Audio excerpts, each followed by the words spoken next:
আল্লাহ রাব্বুল আলামিন বলছেন, দুনিয়ার মানুষ, আমি তোমাদেরকে কমসে কম মুত্তাকি হিসাবে দেখতে চাই।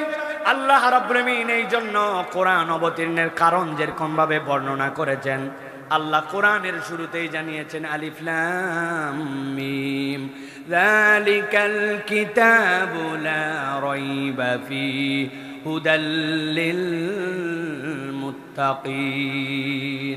আল্লাহ বলছেন, এই কিতাব তোমাদের অন্য কোনো কারণে দেওয়া হয় নাই। এই কিতাব দেওয়ার অন্যতম একটা উদ্দেশ্য হচ্ছে তোমাদেরকে আল্লাহ রাব্বুল আলামিন হেদায়েতের পথে, ওই হেদায়েতটা তোমাদেরকে তাকওয়ার পথে তোমাদেরকে নেওয়ার জন্যই কিতাব দেওয়া হয়েছে। আল্লাহ এরপরে বর্ণনা করতেছেন, বান্দা, তোমাকে তো রব্বুল আলামিন মুত্তাকি হিসাবে দেখতে চান, কিন্তু এই তাকওয়াটা তুমি কেমনে অবলম্বন করবে, কেমনে তুমি তাকওয়াদার হবে? আল্লাহ বলছেন, তার জন্য আমি রব্বুল আলামিন উম্মতে মুহাম্মাদের জন্য একটা কমপ্লিট প্যাকেজ দিয়েছি। কি প্যাকেজ আল্লাহ দিলেন? আল্লাহ বলছেন, ইয়া আইয়ুহাল্লাযীনা আমানু